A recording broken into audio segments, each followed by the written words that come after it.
Este programa es una presentación de Iglesia de Cristo, Ministerios Alfa y Omega, Nueva York, proclamando el que es, y que era, y que ha de venir, el Todopoderoso. Su poder también nos dio. Pero vale la pena poder meditar algo al respecto de eso. Es lo que el Señor me guiaba, y quiero leer con usted en el capítulo 16 de Marcos, donde se relata curiosamente este hecho. Digo curiosamente por ausencia de una mejor palabra, quizás como algo importantísimo que no podía quedar solo en un evangelio, sino que en los 4 evangelios relata el evento de la resurrección del Señor Jesús como algo monumental, como algo fundamental en nuestra vida cristiana. Pero quiero ver con usted en el capítulo 16 de Marcos, del versículo número 4, vamos a leer, o si quiere usted, para que tengamos toda la idea de lo que el texto dice del versículo 1. Pasado el día de reposo, María Magdalena, María la madre de Jacobo y Salomé compraron especias aromáticas para ir a ungirle. Y muy de mañana, el primer día de la semana, hablando del domingo, dice, llegaron al sepulcro cuando el sol ya había salido. Y se decían unas a otras, ¿quién nos removerá la piedra de la entrada del sepulcro? Cuando levantaron los ojos, vieron que la piedra, aunque era sumamente grande, había sido removida. Y entrando en el sepulcro, vieron a un joven sentado al lado derecho, vestido con ropaje blanco, y ellas se asustaron. Pero él les dijo, no os asustéis, buscáis a Jesús Nazareno, el crucificado, ha resucitado, no está aquí, mirad el lugar donde le pusieron. Pero id, decid a sus discípulos y a Pedro, él va delante de vosotros a Galilea, allí le veréis tal como os dijo. Y salieron ellas, huyeron del sepulcro, porque un gran temor o temblor y espanto se había apoderado de ellas, y no dijeron nada a nadie porque tenían miedo. Hasta ahí quisiera que dejáramos la lectura, aunque vamos a continuar en este pasaje. Pero le decía yo de que este relato se dice también en Mateo 28, Lucas 24, Juan 21. Todos los evangelios se relata el relato de la resurrección del Señor. Algún detalle que se me hizo, bueno, todos son importantes, pero quizá para ver un poquito la diferencia. En Mateo 28 habla que dice que un gran terremoto había sucedido porque un ángel había descendido a remover la piedra. Y como un dato curioso dice que el ángel se sentó sobre ella, como una actitud de total control sobre la situación. Esa gran piedra de tanto peso, y el ángel se remueve la piedra, la removió y después se sienta sobre ella, como diciendo, big deal. En Mateo 28 dice eso, y dice que el aspecto de este ángel era como relámpago. Ahora, imagínese usted ver a un ángel con un aspecto como relámpago. Creo que a cualquiera nos causaría una sensación de asombro y quizás, usando lo que el pasaje dice, hasta de miedo y terror. Dice que el aspecto era como relámpago, al grado que en Mateo 28 habla, dice de que de miedo los guardias que estaban ahí cuidando la tumba temblaron y quedaron como muertos. Todos son aspectos que complementan el relato de la historia de la resurrección. Un ángel desciende, hay un gran terremoto, la piedra es removida, el ángel se siente en la piedra y los guardias que están viendo todo eso de miedo quedan como muertos. Es lo que el relato en Mateo 28 dice. También el versículo 8 de Mateo 28 dice, hablando de las mujeres que llegaron a ver, dice, y ellas alejándose a toda prisa del sepulcro, el relato que leímos en Marcos dice que huyendo del sepulcro. Mateo habla y dice alejándose a toda prisa, que viene siendo lo mismo con diferentes palabras. Dice que se alejaron a toda prisa del sepulcro con temor y gran gozo. Mire qué combinación más rara. Temor y gran gozo. En otras palabras, lo que yo veo aquí es que este no era un miedo del diablo o un miedo de las tinieblas o un miedo malo, entre comillas. Porque si no, no habría esa combinación de tener miedo y gran gozo. Sino que era algo de asombro, un temor que venía de una u otra manera del asombro y de el impacto que habían tenido al ver la sobrenaturalidad de acontecimientos que estaban sucediendo en el cuerpo muerto, entre comillas, de Jesús, que ya había resucitado. Lucas, en el capítulo 24, que relata también este mismo evento, dice en el versículo 4 y 5 de Lucas 24, y aconteció que estando ellas, hablando una vez más de las mujeres, perplejas por esto, de pronto se pusieron junto a ellas dos varones en vestiduras resplandecientes, y estando ellas aterrorizadas, dice, e inclinando sus rostros a tierra, los varones, los ángeles le dicen, ¿por qué buscáis entre los muertos al que vive? Una palabra que añade Lucas es que dice que no solamente estaban con temor, sino estaban aterrorizadas. ¿Se imagina si los soldados quedaron paralizados de miedo? Nothing against women. Pero era de esperar que las mujeres fueran a tener una reacción muy similar o mayor, ¿verdad? Dicen los pasajes que había un miedo, había un terror. Juan capítulo 21 relata también toda la secuencia de eventos.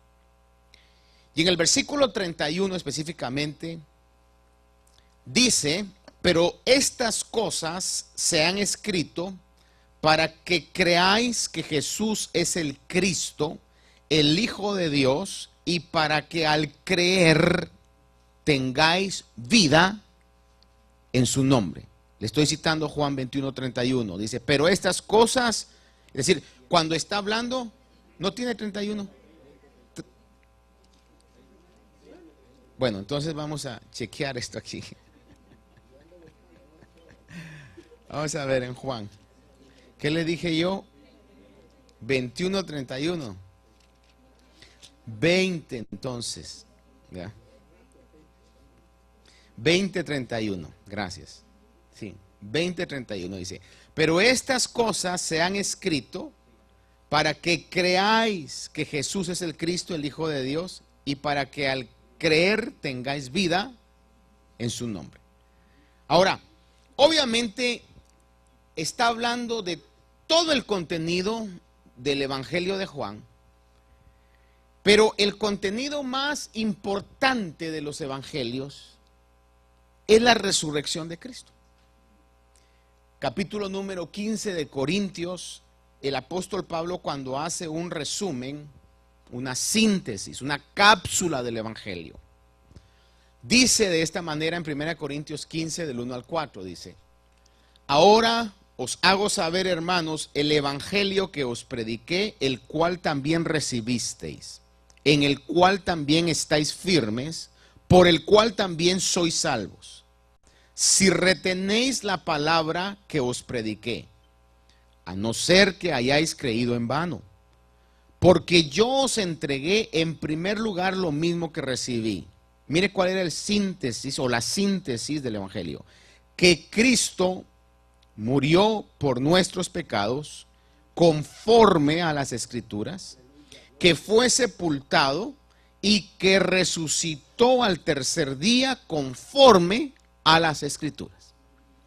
Es decir, que el hecho de la resurrección constituía en aquel tiempo y constituye ahora la gran diferencia por la cual vale la pena creer en el Evangelio.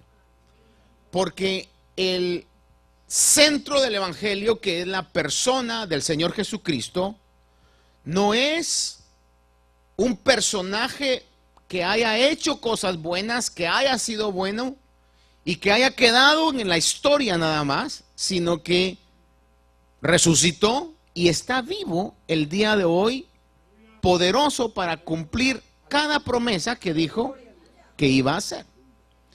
Lo que marca la diferencia, lo más importante, es la resurrección del Señor Jesús. Y por eso hubieron elementos tan impresionantes como los que hoy en una manera bastante sencilla yo le saqué, pero si usted lee todos los relatos que están ahí, va a haber una serie de elementos extraordinarios en relación a la resurrección del Señor Jesús. Ahora, un dato que me llamaba mucho la atención y por eso se lo he estado recalcando, si volvemos a Marcos, en el capítulo 16, que fue el relato que utilizamos hoy para leer, en el versículo número 7 o 8, dice, versículo 8, que estas mujeres, dice, y saliendo ellas, vea la expresión, huyeron del sepulcro. Ahora, cuando una persona huye, cuando hay alguna situación de peligro, o cuando hay alguna situación que no conoce, que le ha impresionado, y entonces sale uno corriendo. Dice que ellas huyeron y obviamente lo que el texto nos deja saber es que había susto, había temor en ellas al ver esas situaciones. Dice que huyeron del sepulcro porque un gran temblor y espanto. Yo sé que todos aquí en diferente dimensión, pero en alguna manera nos hemos asustado o espantado. No es una experiencia agradable, sin embargo en la vida uno se puede espantar a veces hasta de su propia sombra. Y es un sentimiento que neutraliza todos sus sentidos. No sé si a usted le ha pasado alguna vez que se asusta y en cuestión de microsegundos usted dice, no voy a temblar, no voy a reaccionar, pero es algo que no puede controlar. Y usted dice, ya vi que es mi hijo, ya vi que es mi hija, ya vi que no es un bulto. Es decir, en una cuestión de microsegundos o centésimas de segundos, usted dice, oh bueno, no es nada feo, pero de repente su cuerpo reacciona y usted le hace, ¡ah! Como que la mente ya lo captó, pero el cuerpo de una u otra manera reacciona a esa situación. De una u otra manera creo yo de que esa era la atmósfera que se estaba dando en la tumba. Y dice que había gran temblor y espanto se había apoderado de ellas. Es decir, era algo que estaba fuera de su control. Se había apoderado de ellas. Y dice, y no dijeron nada a nadie porque tenían miedo. Entonces note esto. Los evangelios, los 4 evangelios marcan que en esa atmósfera estas mujeres tenían miedo por lo que estaba sucediendo. Pero como leímos también en uno de ellos, decía que era una combinación de miedo y gran gozo. Entonces no era realmente un miedo al diablo, un miedo a las tinieblas, sino que era un miedo al acercamiento del reino de Dios, a la materialización de todo lo que Jesús les había dicho. Ellas dijeron, esto está pasando right here and right now. everything is coming to pass. Era cierto lo que nos dijo.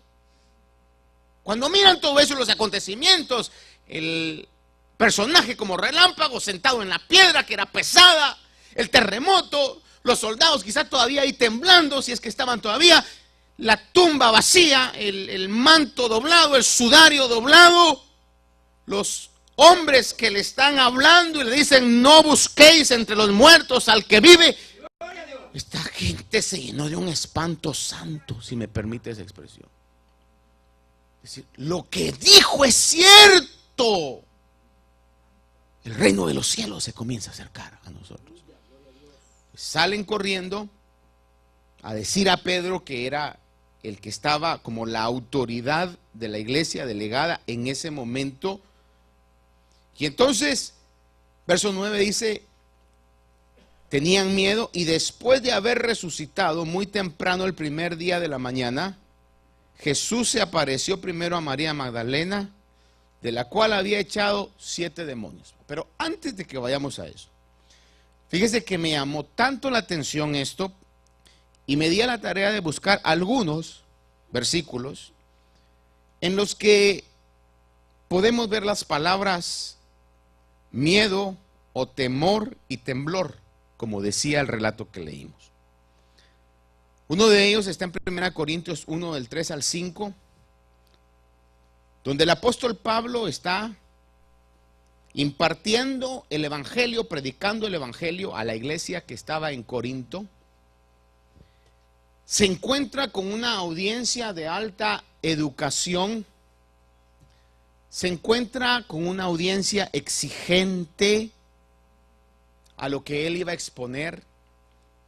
Y dice el apóstol Pablo que era educado, que era un hombre académicamente muy elevado, pero dice él, 1 Corintios 1:3, y estuve entre vosotros con debilidad y con temor y mucho temblor. Y ni mi mensaje, ¿no es ese? Ahora vamos a ver, ustedes me están fallando las notas. Entonces mire conmigo 2 Corintios.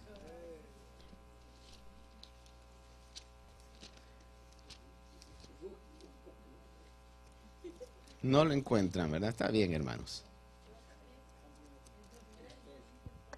1 Corintios 2:3. Ah, bueno, muy bien.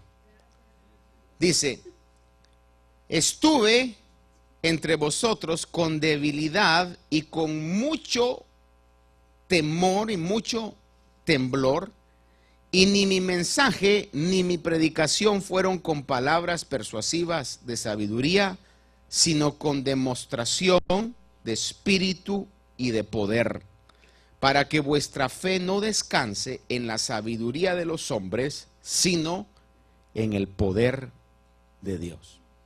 Y me llama la atención, ¿por qué es que se dieron todos estos acontecimientos en la crucifixión? ¿Por qué no el Señor resucitó y calladita la boca se fue al cielo? ¿Por qué no nada más resucitó y de repente ya no se encontró más el cuerpo, verdad? Si fíjese que aún con todos los acontecimientos tan tremendos que se dieron, dice de que compraron a los soldados para que callaran y dijeran que los discípulos habían llegado, habían removido la piedra y se habían llevado el cuerpo del Señor. Y en ese momento, cuando se escriben los evangelios, dice: y hasta el día de hoy eso es lo que se sigue diciendo. A pesar de todos los acontecimientos. ¿Se imagina si no hubiera habido ningún acontecimiento? Hubiera sido mucho más fácil negar el acontecimiento de la resurrección de Cristo, que una vez más le recalco, es fundamental en nuestra creencia cristiana. Pero hubieron acontecimientos maravillosos. Por eso cuando Pablo está predicando el evangelio, utiliza la misma expresión. Dice: yo estuve no confiado en lo que soy, en lo que sé, sino con mucho temor y temblor, esperando que lo que salga de mi boca pueda ser no palabras convincentes de sabiduría humana, sino pueda ser espíritu y poder que viene del cielo que es el único que puede cambiar las mentes y los corazones de cada uno de nosotros. Y ese, estimado hermano y hermana, es el Evangelio de Dios. No son palabras nada más, sino que es espíritu y poder que penetra a lo más profundo del ser humano. 2 Corintios 7:15, y hoy sí voy a ir no en mis notas, sino que 2 Corintios 7:15 dice, cuando envía el apóstol a Tito a la iglesia de Corintios, dice, y su amor hacia vosotros, hablando de Tito, dice, y su amor hacia vosotros, es decir, el amor de Tito hacia la iglesia, abunda aún más al acordarse de la obediencia de todos vosotros y de cómo lo recibisteis, dice, con temor y con temblor. Fíjese que esta iglesia a la que Pablo había fundado con un mensaje no de sabiduría humana, cuando envía a Tito, dice que la iglesia recibe a Tito con temor y con temblor. ¿Por qué razón? Porque de una u otra manera sabían ellos que llegaba un enviado de un evangelio que era poder de Dios. Y que de una u otra manera iba a poder llevar no solamente palabras, sino que iba a llevar una bendición espiritual. Cuando nosotros venimos con esa fe a buscar al Señor, tengan la seguridad de que siempre vamos a ser bendecidos con cosas celestiales. Nuestra vida va a ser bendecido con ministraciones celestiales. En Efesios capítulo 6, si usted me acompaña aquí para hablar sobre este concepto, que es muy interesante. Versículo número 5 y 6 dice, siervos, obedeced a vuestros amos en la tierra, dice, con temor y temblor, con la sinceridad de vuestro corazón, como a Cristo, no para ser vistos como los que quieren agradar a los hombres, sino como siervos de Cristo, haciendo de corazón la voluntad de Dios. Diría yo que es el mejor ejemplo que puedo encontrar a la actitud que de una u otra manera nosotros los cristianos debemos tener hacia Dios, hacia su evangelio, porque todos nosotros en un momento determinado sabemos, y si no lo sabemos, pues deberíamos saberlo. En el caso de los siervos, ¿cuál es la actitud que tienen para con los jefes o los patrones? Es decir, una actitud de respeto, una actitud de, como dice la palabra, de temor y de temblor. Cada uno de nosotros. Es decir, y si no la tenemos, pues va a durar poco en ese trabajo. Es una realidad, así es. No llegue usted al trabajo a decir, pues mi jefe es Dios, usted no es mi jefe, le va a decir el jefe, pero aquí yo soy el jefe. En el mundo su jefe es Dios, pero aquí yo soy el jefe. Así que sus servicios ya no son más requeridos, ¿verdad? Porque así es. Entonces, Pablo utiliza eso para decir, esa actitud es la que tuvo la iglesia de Corinto cuando recibió a Tito. Esa actitud fue la que Pablo tuvo cuando se enfrentó al reto de decir, Señor, necesito que me des esa unción, ese poder para poder transmitir este mensaje y que las personas puedan tener su fe, no en palabras persuasivas, sino que realmente en el poder de Dios. Filipenses capítulo 2, verso 12, habla sobre este concepto y dice, así que, amados míos, tal como siempre habéis obedecido, no solo en mi presencia, sino ahora mucho más en mi ausencia. Y este punto es sumamente importante. Dice, ocupaos en vuestra salvación. ¿Cómo dice? Es decir, que la Biblia nos marca claramente que la salvación tan grande que tenemos, que le ha costado al Señor la sangre preciosa que derramó en la cruz del Calvario, no es cosa sencilla, es muy valiosa y debemos de ocuparnos en ella, tratar de perfeccionar lo que Dios ha hecho en nuestra vida. Dice, con temor y con temblor. La salvación de nuestra alma no es un juego. La sangre del Señor Jesús que fue derramada no fue algo sencillo, fue algo valioso, precioso. Hemos sido comprados con sangre preciosa.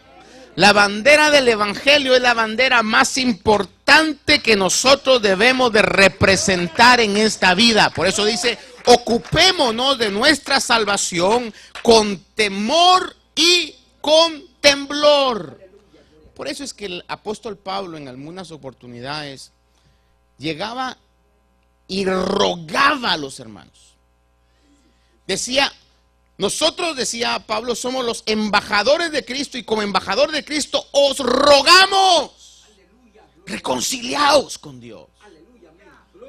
Por eso había esa identificación del apóstol, ese anhelo, porque él realmente sabía que la salvación es y será lo más importante que el hombre puede recibir. De nada le sirve al hombre si ganara el mundo, dice la palabra, y perdiere su alma. Por esa razón es que cuando las mujeres llegaron y utilizan esas palabras temor y temblor, está todo este concepto. Como cuando usted está en la oficina y llega el jefe, está en la compañía y llega el dueño. Cuando reconoce realmente el poder de Dios, ¿verdad? Todo esto se está manifestando. Entonces llega en uno como le pasó a Pedro, que cuando mira a Jesús resucitado se inclina y dice, miserable de mí porque soy hombre de labios inmundos. Lo mismo cuando el profeta tiene la visión del trono de Dios y se postra y dice, miserable de mí porque soy hombre de labios inmundos.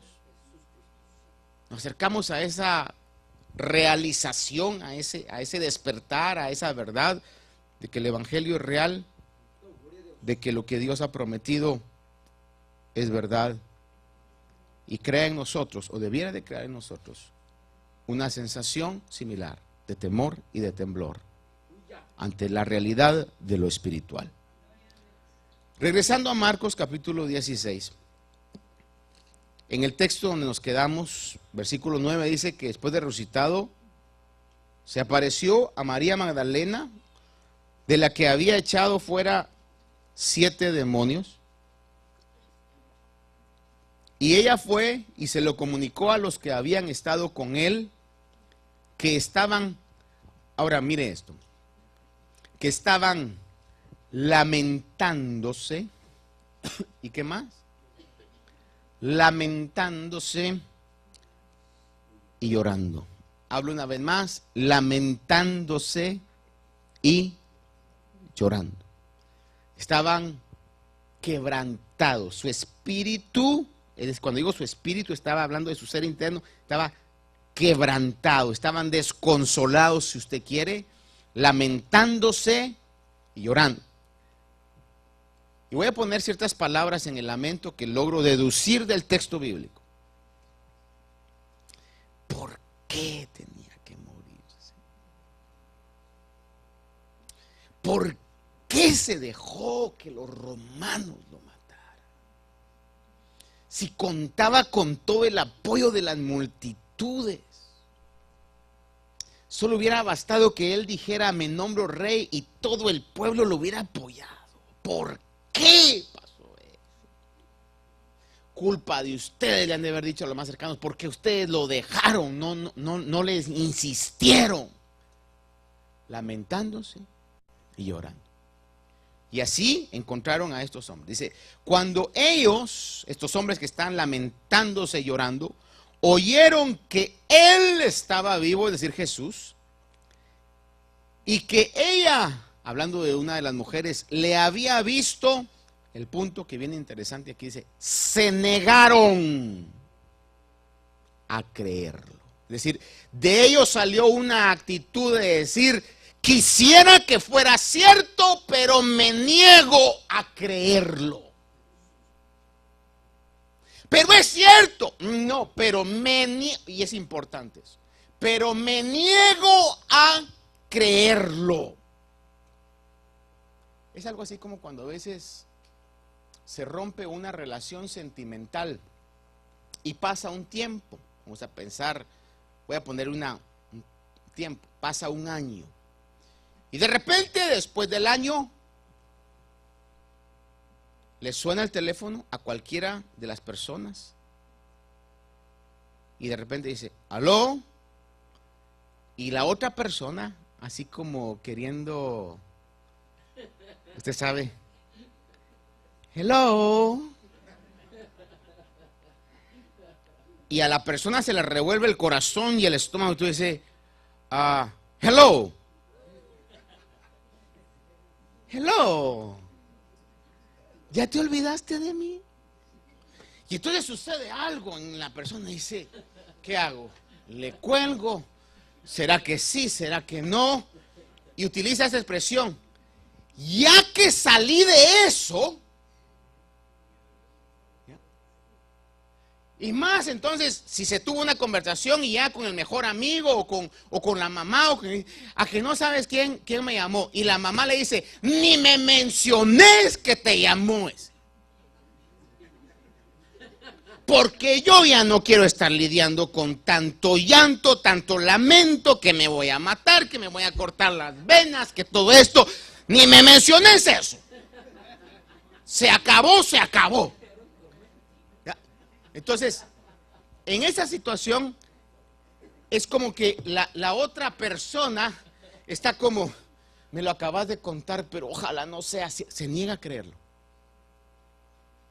Ojalá no sea cierto. Yo me niego a creer eso. Me niego a creer que mi hija le vaya a volver a hacer caso a ese hombre. ¿Sí me explico? Entonces están los discípulos y dice, ¿qué crees? Resucitó. Me niego a creer eso. Es que ya tengo 3 días de estar llorando. Ya estoy saliendo de la crisis emocional. Y ahora resulta que me vienen con esto otra vez. Gloria a Dios. Es interesantísimo la resurrección del Señor. Dice que se negaron a creerlo. Verso 12. Después de esto se apareció en forma distinta a 2 de ellos cuando iban de camino al campo, que es el relato de los 2 que iban camino a Emaús. Que fíjese que cuando usted lo ve en el relato, Jesús va caminando con ellos un buen tramo y no lo reconocen.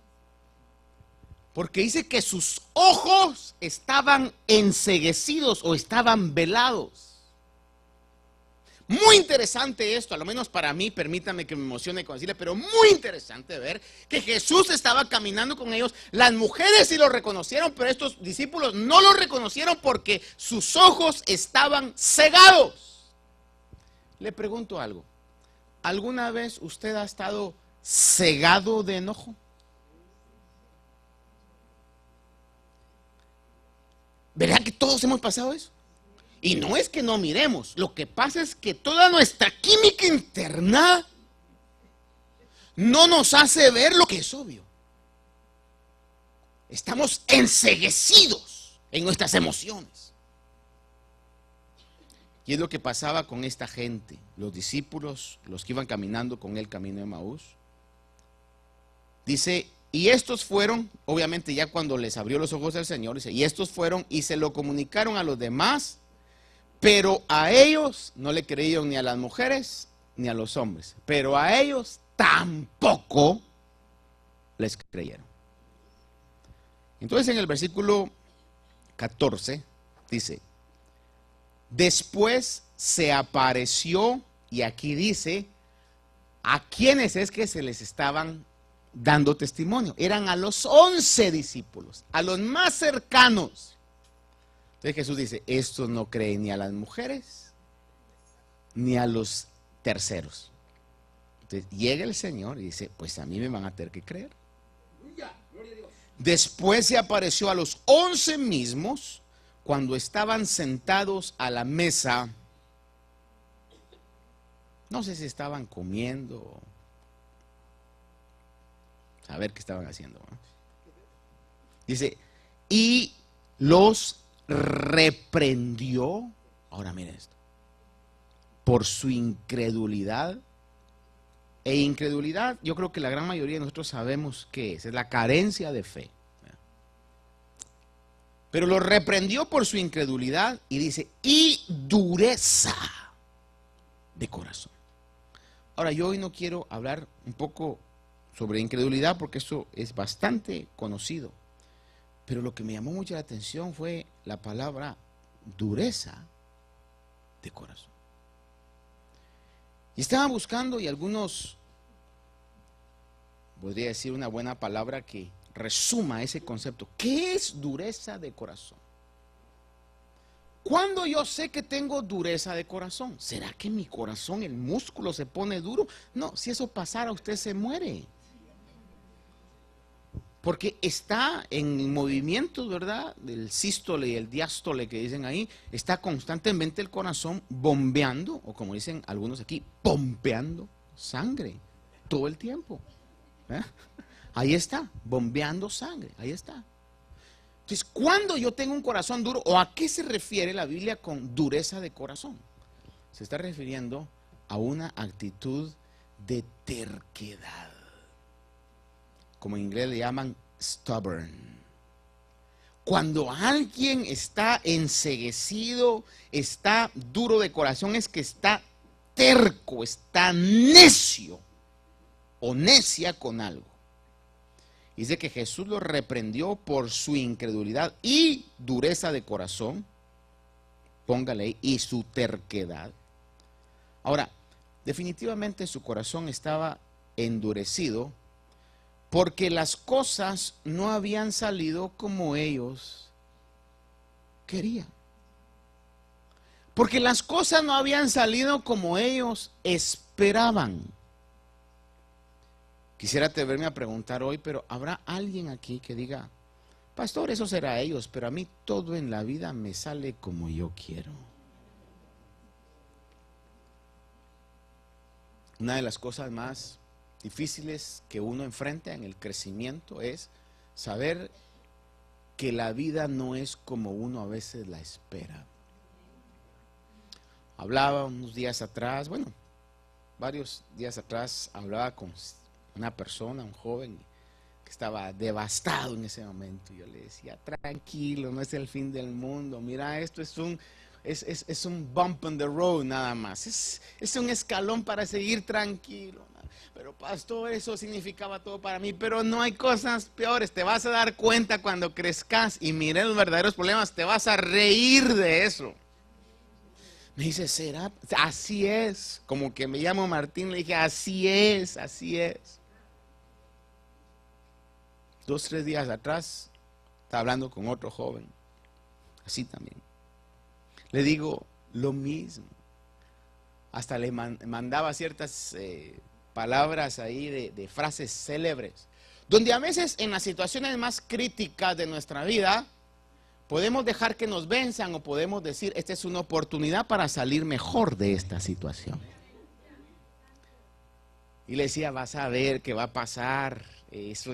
Son situaciones que vas a encontrar peores. Una vez es cuando ya ha vivido un poquito más, le dice a la gente que viene detrás de uno, no te preocupes, hombre, esto va a pasar y vas a ver que van a encontrar cosas más difíciles, ¿verdad? Pero no le dice uno eso porque como está ahorita, si le dice eso, hermano, se tira de una cuneta, pues, ¿verdad? Pero uno le dice, vas a ver, va a pasar, porque así es. Usted que ya ha pasado situaciones bastante de calibre grande, dice, ay, por lo que yo me afligía, ¿verdad? Me estaba ahogando en un vaso de agua.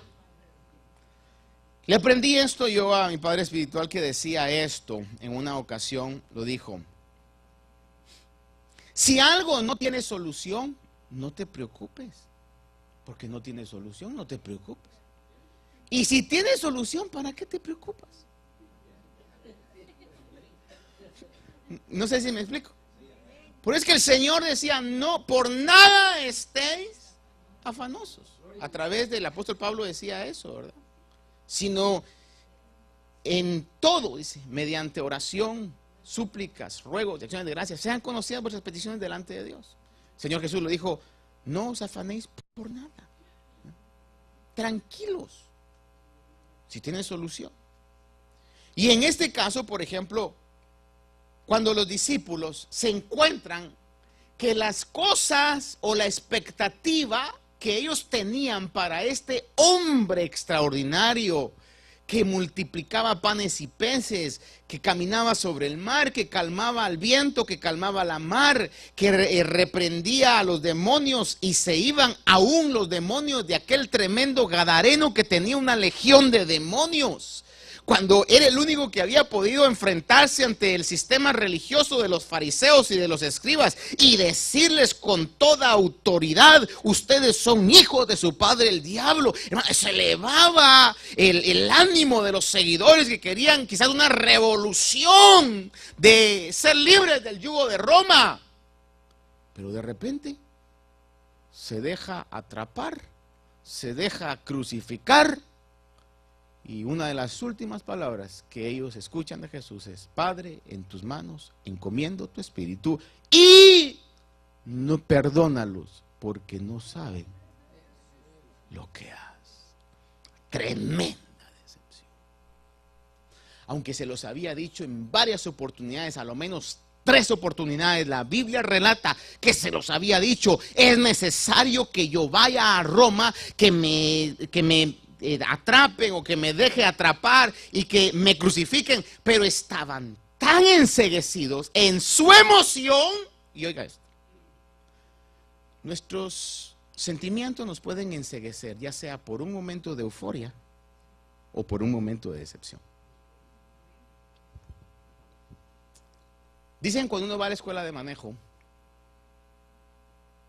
de que no es aconsejable poder manejar cuando uno está sumamente emocionado.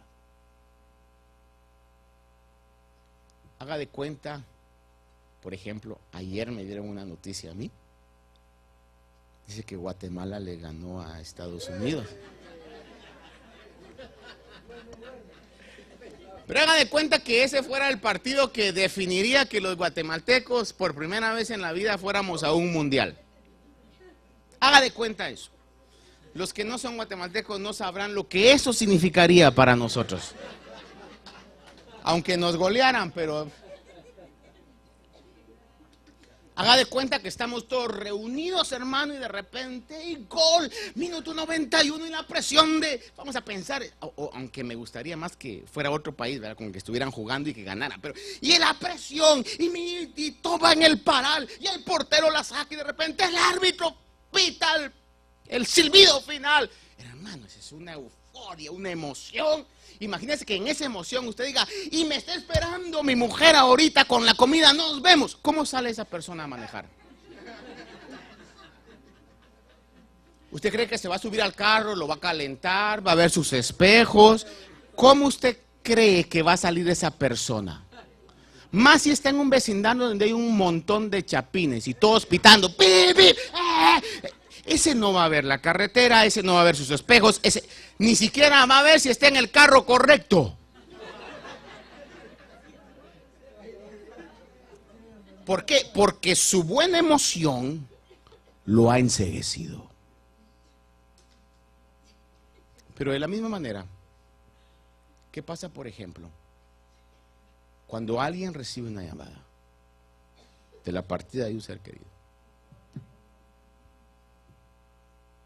O el diagnóstico de un médico que le dice sus exámenes de laboratorio, aunque eso usualmente lo dicen personalmente, pero usted le insiste: mire, dígamelo. Lo lamento, señor, pero el tumor es maligno. ¿Cómo sale esa persona para conducir? Le pregunto, ¿está su mente en la carretera? Su mente está en su familia. ¿Qué voy a hacer?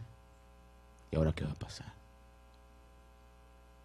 Va manejando, pero sus ojos están ahí, su cuerpo está ahí, pero su espíritu no está ahí. Puede ver la luz roja, pero a él no ve el semáforo, porque su mente está ida. ¿Qué es lo que pasaba con los discípulos? Jesús les dijo a lo menos 3 veces: voy a ir a Jerusalén, me van a tomar. Pero estaban tan emocionados con los milagros, con las enseñanzas, que no veían lo que el Señor repetidamente les decía. Una vez más le digo, los milagros no son los importantes. Lo importante es que mi vida esté comprometida con todo mi ser y mi entendimiento, porque este asunto no es de emoción. Yo creo en la palabra porque cada cosa que la palabra ha dicho se ha cumplido y se sigue cumpliendo en contra aún de todo pronóstico científico, se sigue cumpliendo. Entonces, cuando eso sucede, llega el Señor con los 11, con los cercanos. Se les presenta y lo que hace es reprenderlos por su terquedad, por su incredulidad y por su terquedad. Siguen ustedes, seguían queriendo que las cosas pasaran como ustedes querían que pasaran y no es así, a pesar de que se los dije, así no es. Una de las cosas que a uno le cuesta entender en la vida cristiana, pero son una verdad, es que Dios sabe mejor las cosas que uno mismo. Lucas 24:21 le digo, esto era lo que estaba en el corazón de los discípulos, porque es el 24:21. Pero nosotros esperábamos, hablando de aquellos dos discípulos que iban caminando con él, pero nosotros esperábamos que él era el que iba a redimir a Israel. Pero además de esto, este es el tercer día en que todo esto aconteció. Entonces, ¿cuál era el deseo en el corazón y la mente de los discípulos? Que Él redimiera a Israel. Pero que lo redimiera como los ejércitos pelean las batallas. Sin embargo, lo que el Señor estaba haciendo era redimiendo primero internamente, para poder hacer después una obra externa. Cuando nosotros no obtenemos lo que queremos, puede haber dureza de corazón. ¿Nunca usted ha visto, o quizá usted fue así, o tuvo amigos que así eran, de niños que siempre les gusta ganar? Cualquier juego que están jugando, pero siempre les gusta ganar. Y quizás a veces es culpa de los padres, porque los padres siempre los dejan ganar. Pero cuando ya están jugando con otros compañeritos, eso no va a pasar. Y están jugando tal vez un juego de mesa y tiraron ahí, y I won. Y el otro dice, no, you didn't. Yes, I did. No, you didn't. Y de repente, el niño que estaba acostumbrado siempre a ganar, está tan terco, que dice, ya no juego. O están jugando cualquier otro deporte y dice, no, ya no juego. Así es lo que muchas veces sucede y es lo que estaba pasando con los discípulos. Y así sucede muchas veces con nuestras vidas. No se dio a mi manera, ya no juego. Ya no. Y es lo que sucedía aquí. Déjeme llevarlo a ver en Marcos capítulo 8, del 13 al 21, para ir de una manera concluyendo. Dice, y dejándolos se embarcó otra vez y se fue al otro lado y se habían olvidado de tomar panes y no tenían consigo en la barca sino solo un pan. Y dice, les encargaba diciendo, tened cuidado, guardaos de la levadura de los fariseos y de la levadura de Herodes. Y ellos, mire, el Señor está hablándoles a ellos, está enseñando, pero ellos están preocupados que solo tenían un pan.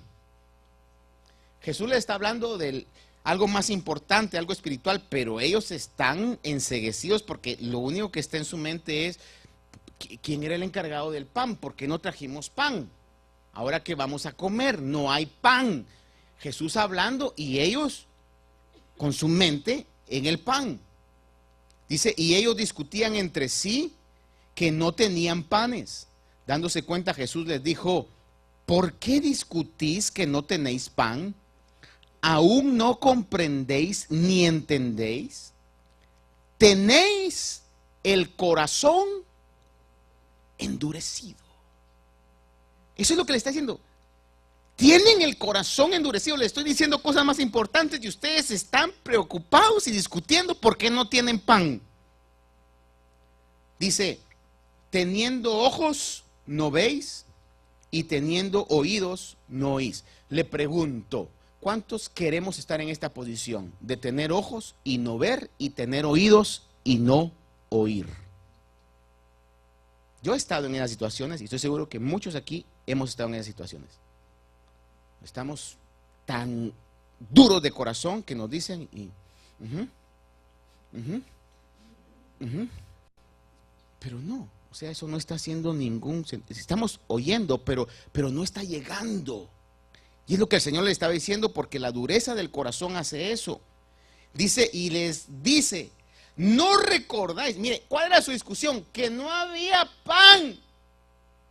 Y venían de un tremendo milagro y le dice, ¿no recordáis cuando partí los 5 panes entre los 5,000? ¿Cuántas cestas de pedazos recogisteis? Y ellos dijeron 12. Y cuando partí los 7 panes entre los 4,000, ¿cuántas canastas llenas de pedazos recogisteis? Y ellos le dijeron 7. Y les dijo, ¿aún así no entendéis? Qué duro, ¿verdad? Recibir de Jesús eso. No, Señor. Ya, aquí está mi carta de renuncia. Yo ya, no, Señor. Porque no se dieron las cosas como yo quería. Y el Señor a veces nos tiene que decir, ¿y por eso te vas a ir al mundo? ¿No te recuerdas cómo eras antes? Que ni tu santa madrecita decía, a este no lo compone ya ni la Virgen. Este de plano que sacó nada más del lado del papá, porque de mi familia todos somos unos santos.